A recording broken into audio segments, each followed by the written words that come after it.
Assalamualaikum warahmatullahi wabarakatuh. Yang saya hormati Bapak Ibu Asesor, nama saya Dian Ayu Ainunavies, Magister Gizi, dosen pada program studi sarjana Gizi, Fakultas Kesehatan, Institut Ilmu Kesehatan Nahdlatul Ulama Tuban.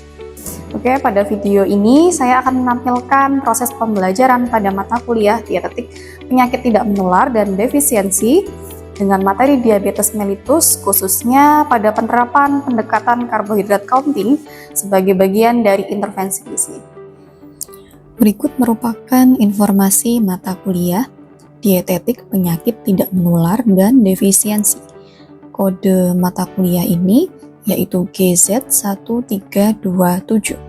Untuk rumpun mata kuliah yaitu kelompok gizi manusia, dan bobot SKS ada 3T, kemudian semester 5, dan berikutnya yaitu tim pengajar di sini. Yang pertama yaitu Lilia Faridatul Fauzia STRKEP MGZ, kemudian Dian Ayu Ainunavies MGZ, kemudian Tisa Runingsari SKM MGZ. Selanjutnya yaitu capaian pembelajaran mata kuliah atau CPMK 1, yaitu mampu menjelaskan konsep dasar dietetik pada penyakit tidak menular dan kondisi defisiensi serta kondisi klinis terkait berdasarkan prinsip ilmu gizi, pangan, dan biomedik. KU1, PP1, PP2.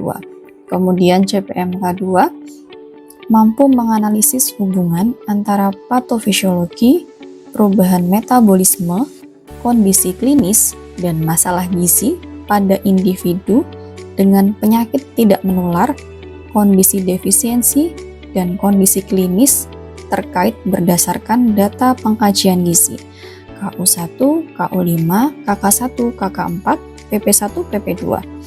Kemudian CPMK 3 mampu merumuskan prinsip dan intervensi gizi yang sesuai dengan kondisi penyakit dan masalah gizi berdasarkan hasil pengkajian gizi serta bukti ilmiah yang relevan KS2, KU1, KU5, KK1, KK2, KK4, PP1, PP2.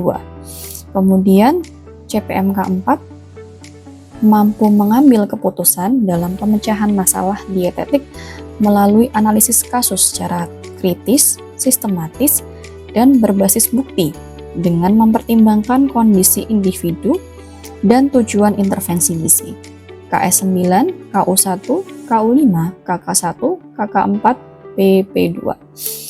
Kemudian CPMK 5 mampu mengkomunikasikan hasil analisis dan rekomendasi dietetik secara efektif, etis, bertanggung jawab, dan profesional, baik secara mandiri maupun dalam kerja kelompok.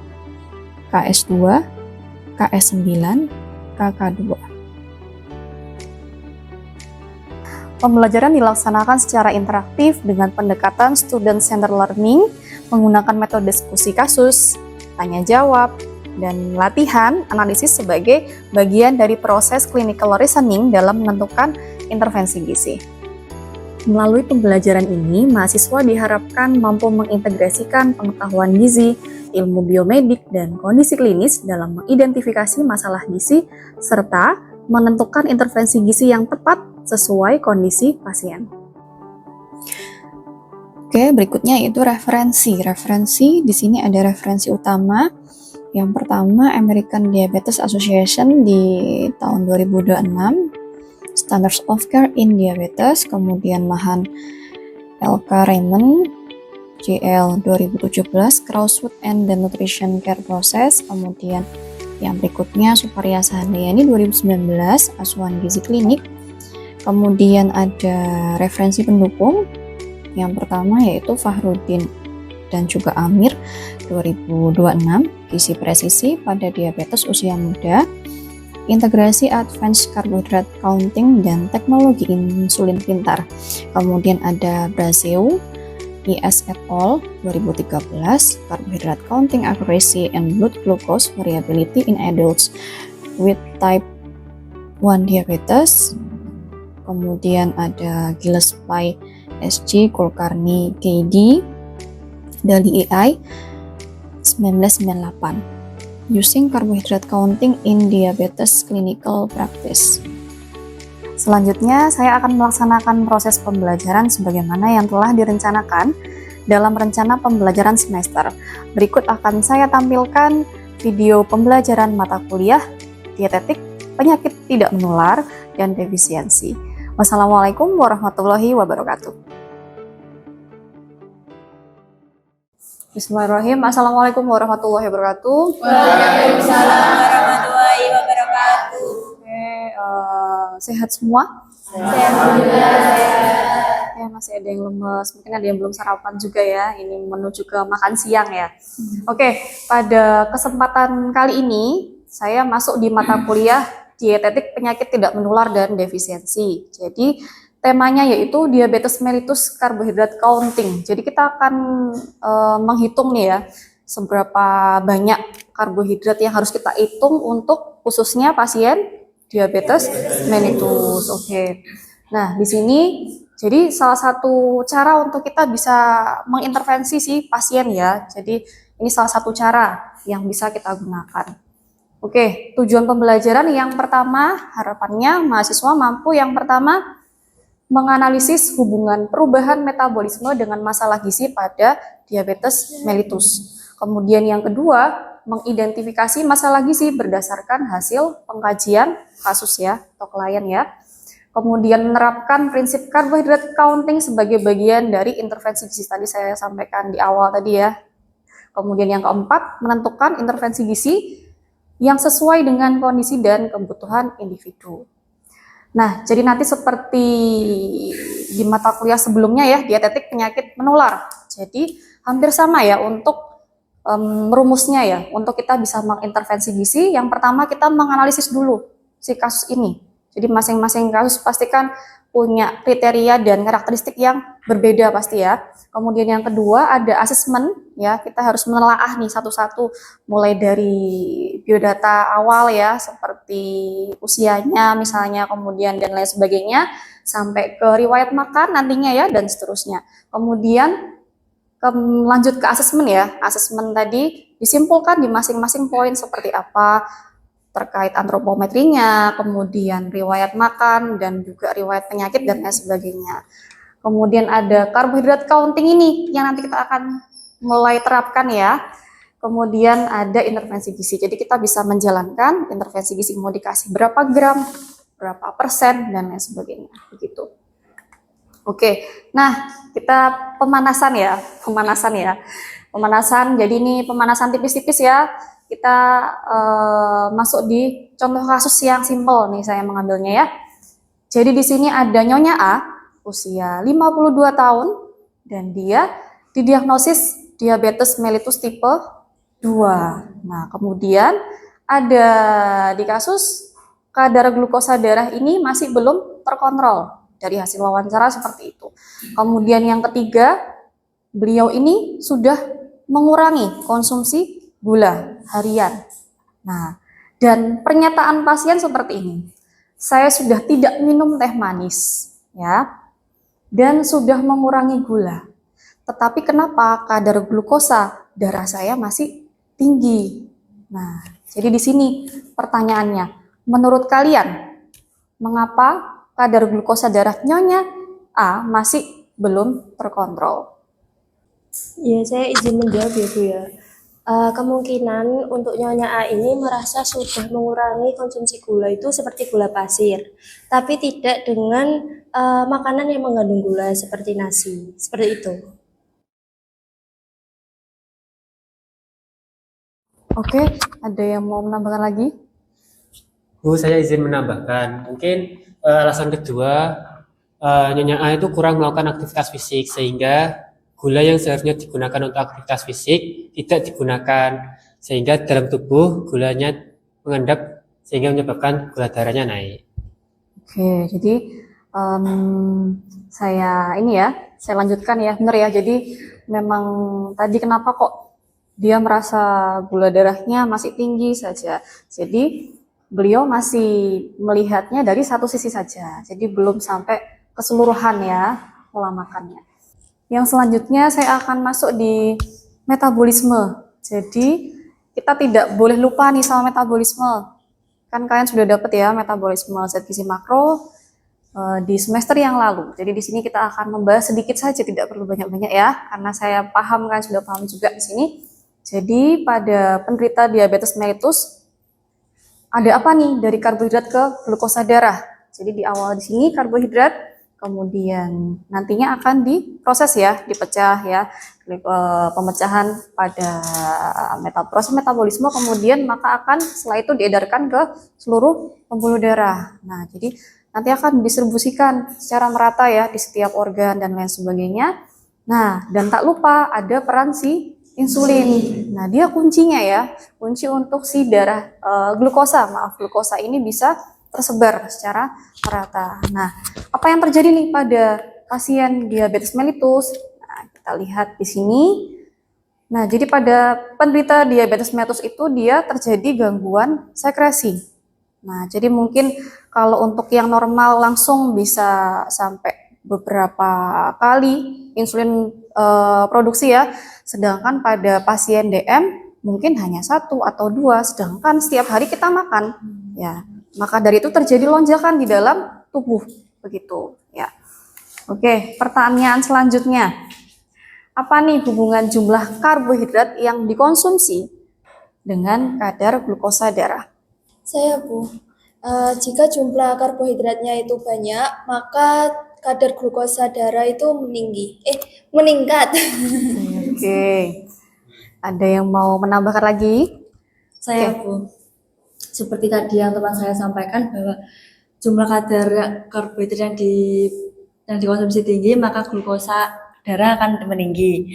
Jika sebaliknya jumlah karbohidratnya yang dikonsumsi kurang, maka kadar glukosanya akan berkurang atau turun.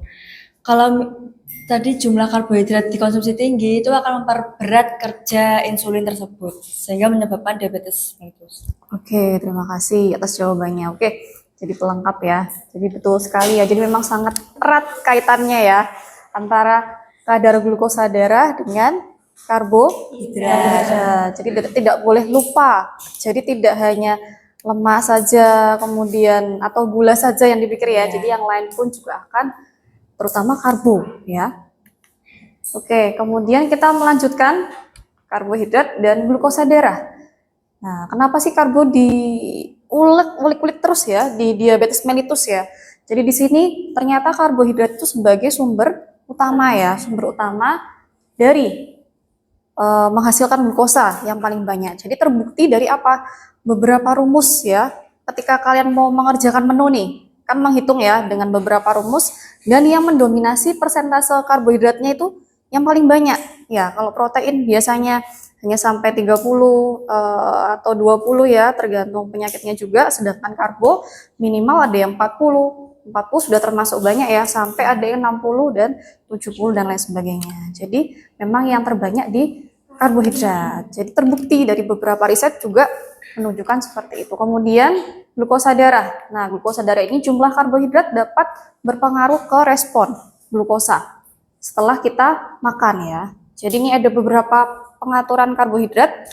Yang pertama ini mungkin di flyer-flyer Vaskes ya, sudah juga ditempel sangat jelas ya untuk pasien-pasien diabetes mellitus. Yang pertama apa? Jumlah karbohidrat. Kemudian yang kedua ada jenis karbohidrat. Kemudian yang ketiga kandungan serat. Nah, ini yang sering kadang terlewat, tapi ini penting sekali ya, kandungan serat pada DM. Kemudian komposisi makan juga harus lengkap, tidak hanya tinggi karbo, tapi yang lainnya juga mengikuti lemak, protein ya, dan lain sebagainya. Vitamin mineral juga harus sebagai pelengkap. Kemudian aktivitas fisik tadi ya, yang Mas Adit sampaikan tadi terkait aktivitas fisik. Kemudian terapi yang dijalani. Nah, karena kita tidak tahu nih pasien ini apakah punya terapi sebelumnya atau mungkin sedang menjalani diet secara pribadi dan lain sebagainya, bisa jadi. Jadi banyak sekali pertimbangannya untuk menentukan jumlah karbohidrat ya, seperti itu. Oke. Kemudian, nah ini yang harus dinotis ya, jumlah karbohidrat merupakan salah satu faktor penting yang perlu diperhatikan dalam pengelolaan diabetes mellitus. Nah, pertanyaan selanjutnya, apakah menghindari gula saja sudah cukup? Oke, pertanyaan selanjutnya, apakah menghindari gula saja sudah cukup? Oke, jadi benar sekali ya. Oke, kita lanjut. Nah, kita mulai masuk nih ya. Ini mulai agak panas lagi nih. Ini sudah kita akan membahas per item ya. Nah, di sini menghitung jumlah karbohidrat yang dikonsumsi. Jadi di sini ada makanan pokok ya, yang jelas sekali nih sumber karbo ya. Kemudian ada buah-buahan ya. Kemudian ada susu dan juga ada gula ataupun makanan yang manis-manis. Nah, ini jadi ini beberapa kelompok bahan makanan yang mungkin ini sudah kita sering konsumsi ya secara tidak sadar ya. Nah, kalau kita ingin menghitung karbohidrat, apa yang perlu kita ketahui di awal? Kalau kita ingin menghitung karbohidrat ini nanti ya, apa yang perlu kita ketahui dulu nih? Ada yang bisa menjawab? Jadi sebelum kita menghitung karbohidrat itu yang perlu kita ketahui itu porsi makanan yang harus dikonsumsi oleh orangnya. Oke, betul sekali ya Mbak Indi, terima kasih. Nah, ini dia. Jadi di sini kita mulai latihan menghitung karbohidrat. Jadi dari hasil wawancara Nyonya A tadi, masih ingat ya Nyonya A tadi? Oke, jadi ini ada gambar nasi ya, 150 gram. Kemudian ada sayur 50 gram. Kemudian ada buah pisang 100 gram. Dan juga dia mengkonsumsi susu 250 ml. Kemudian di sini berdasarkan perhitungan dari Nutrisurvey ya, saya sudah tahu ya Nutrisurvey dan juga TKPI seperti apa perhitungannya. Kemudian kita input data ini, ternyata ketemu berapa total karbohidratnya? Sudah.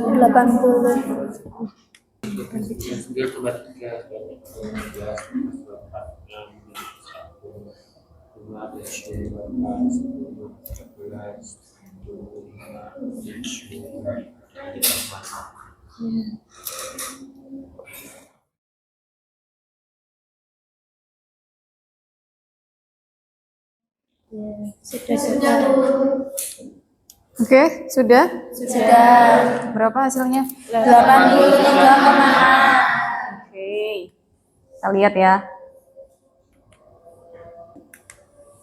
Oke, betul ya berarti ya. Oke, jadi 83,6. Oke, kita lihat apakah ini sudah sesuai atau belum ya. Kita lihat standarnya untuk perempuan ya, atau wanita berapa? 30 sampai 45 gram. Kemudian untuk yang laki-laki berapa? 45 sampai 75. Oke, kesimpulannya bagaimana? Berlebih. Nah, ini sekali makan loh ya. Iya. Nah, jadi ini masih belum merata ya. Oke, kita lanjut. Kita kembali ke Nyonya A tadi ya. Hasil pengkajian yang pertama, dia sudah mengurangi konsumsi gula, sudah benar. Kemudian apa yang belum? Yang kedua. Nah, tadi berapa jumlahnya? 83,6. Jadi masih belum merata di setiap kali makan. Harusnya 30 sampai 45 tadi ya, khususnya perempuan. Begitu. Kemudian total asupan belum terdistribusi di setiap waktu makan. Jadi harusnya kalau 83,6 bisa diletakkan di mana? Di waktu makan pagi bisa jadi, atau makan siang, kemudian atau mungkin selingan juga bisa ya. Nah, seperti itu. Jadi harus terdistribusi di setiap waktu dengan baik. Oke. Pertanyaan berikutnya. Nah, yang pertama, apa masalah gizi yang mungkin terjadi? Ini yang pertama. Kemudian yang kedua, apa yang perlu diperhatikan dalam pengaturan makan Nyonya A? Yang ketiga, bagaimana karbohidrat counting dapat membantu intervensi Nyonya A? Oke, yang mau menjawab pertanyaan nomor 1? Saya Bu, izin menjawab masalah gizi yang mungkin terjadi pada Nyonya A, yaitu terjadi lonjakan gula darah yang akan meningkat sehingga mengakibatkan diabetes mellitus. Terima kasih. Oke. Nomor 2. Saya izin menjawab ya Bu ya. Untuk yang kedua, apa yang perlu diperhatikan dalam pengaturan makan Nyonya A? Kan tadi di hasil pengkajian itu sudah disebutkan bahwasanya Nyonya A masih mengonsumsi makanan sumber karbohidrat dalam jumlah cukup tinggi. Jadi di sini yang perlu diperhatikan Nyonya A harus mengurangi konsumsi makanan sumber karbohidrat. Oke, nomor 3. Saya Bu. Ya, Oke, Mas Adi. pertanyaan nomor 3 itu bagaimana karbohidrat counting dapat membantu intervensi gizi Nyonya A. Nah, kita kan tahu karbohidrat counting nanti kan dapat mengetahui jumlah karbohidrat yang dimakan oleh Nyonya A. Nah, dengan mengetahui karbohidrat yang dimakan, karbohidrat tersebut dapat ditambah atau dikurangi porsinya seperti itu. Oke, terima kasih. Saya lengkapi ya. Dari nomor 1 tadi pasti akan terjadi lonjakan ya. Yang jelas, maka kondisinya tetap sama. Malah akan semakin parah yang ditakutkan. Nah, seperti itu. Kemudian tadi yang nomor 2, perlu diperhatikan pengaturannya jelas ya. Tadi sudah ada tertata ya. Sekali makan dia masih ada lebih sampai 50% tadi ya. Kelebihannya bisa ditaruh di waktu makanan yang lain. Di siang ataupun di selingan seperti itu. Kemudian yang ketiga, yang ketiga jelas sangat membantu ya, sangat jelas membantu sekali. Oke, terima kasih atas jawabannya ya. Saya lanjutkan lagi. Nah, kita bahas nih di sini. Jadi kita mulai mengintervensi pada diabetes mellitus ini. Jadi yang pertama tadi apa? Atur jumlahnya. Jadi harus dipastikan jumlahnya ini sudah sesuai. Ini sudah sehari, sekali makan berapa tadi standarnya? 35 sampai 45. Oke, itu untuk yang perempuan ya. Yang laki-laki maksimal sampai 75. Nah, untuk sekali makan ya. Bukan untuk sehari itu ya, sekali makan. Oke. Kemudian yang kedua, atur jenisnya. Jadi harus menentukan jenis karbo yang mana yang kalian pilih di setiap waktu makan nanti seperti itu. Kemudian harapannya dia berkualitas. Tidak hanya tinggi karbo atau rendah karbo, tapi juga dia punya nilai serat dan nilai gizi yang lain juga. Kemudian yang berikutnya, atur distribusi tadi yang saya bilang ya. Jadi diplot di yang pagi berapa gram, kemudian yang siang berapa, kemudian ada selingan juga ya. Entah mau dibuat 2 atau mungkin 3 ya, silahkan. Masing-masing ya tujuannya. Kemudian yang berikutnya ada monef. Ini yang kadang terlupa nih ya. Jadi ini yang kadang loss kalau di beberapa kasus ya. Jadi harus memantau nih asupannya seperti apa setelah atau mulai diintervensi, ataukah apakah dia sudah mulai teratur makannya atau seperti apa, harus ada monef agar kita tahu seperti apa kondisi entah dia naik atau turun ya GDS-nya.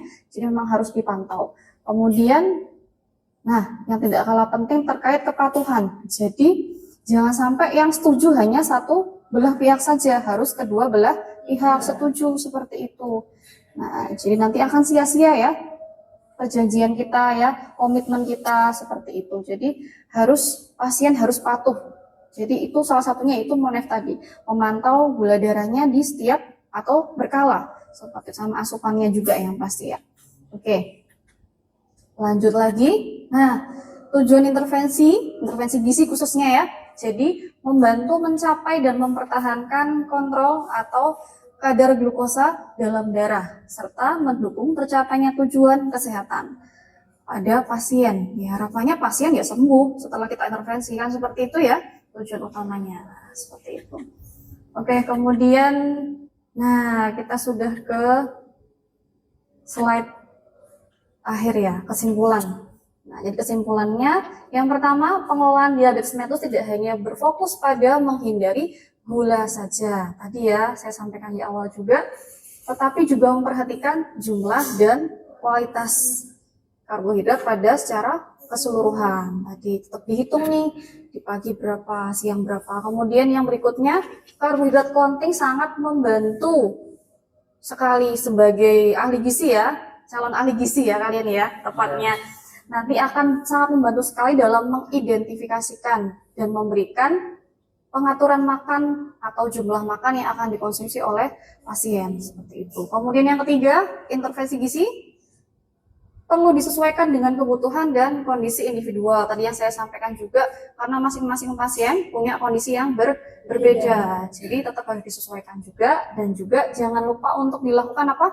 Monitoring dan evaluasi secara berkala. Sangat penting sekali. Oke. Nah, ini sebagai evaluasi di akhir sesi materi saya ya. Jadi, mengapa karbohidrat counting dapat menjadi salah satu pendekatan dalam intervensi gizi pada pasien diabetes mellitus? Ada yang bisa menjawab? Izin menjawab, Bu. Mengapa karbohidrat counting dapat menjadi salah satu pendekatan dalam intervensi gizi pada pasien diabetes mellitus? Karena dengan menghitung karbohidrat atau menggunakan karbohidrat counting tadi, pasien dapat mengetahui seberapa besar porsi yang seharusnya dikonsumsi pada setiap harinya. Oke, betul sekali ya. Jadi tadi dari serangkaian slide awal sampai akhir ini, alhamdulillah kalian sudah mulai paham ya terkait seperti apa karbohidrat counting memudahkan kita dalam mengintervensi. Jadi biasanya kita menggunakan persentase dari per ini juga bisa. Nah, ini ada karbohidrat counting nih yang mungkin yang up to date ya. Jadi kita bisa menggunakan ini untuk memudahkan dan lebih mudahnya, lebih tepat juga ya, berapa sekali makan, patokannya berapa ya, range-nya kan sudah ada tadi ya, sesuai dengan patokan berdasarkan jenis kelamin tadi sudah ada ya, dengan dari standarnya seperti itu. Oke, baik. Kemudian tidak lupa juga saya akan menyampaikan referensi. Jadi ini saya menggunakan beberapa referensi ya, ada 5 di sini. Ada American Diabetes Association ya, saya pakai ini juga. Kemudian yang kedua ada GSPI ya, kemudian ada Brazwi, kemudian ada Farudin dan Amir, kemudian ada terkait TKPI yang mungkin sering kalian gunakan ketika kalian membuat menu seperti itu. Jadi ini mungkin bisa jadi referensi kalian ke depannya untuk pembuatan tugas dan juga mungkin untuk menganalisis kasus-kasus yang nanti akan kalian dapatkan. Nah, sampai sini mungkin ada yang mau ditanyakan?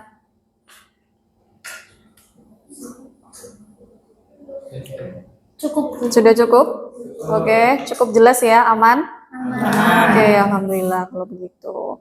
Oke, untuk pertemuan selanjutnya kita akan mengulik lebih jauh nih perhitungan tadi terkait protein, lemak ya, dan lain sebagainya. Ini kan saya hanya menyampaikan di awal ya, jadi karbohidrat counting fokus ke karbohidrat dulu, kemudian nanti kita akan fokus untuk menghitung yang lain juga, seperti itu. Terima kasih, mungkin itu dari saya, kurang lebihnya saya mohon maaf, saya akhiri. Wassalamualaikum warahmatullahi wabarakatuh. Waalaikumsalam warahmatullahi Terima kasih. Terima kasih, Bu. Ya.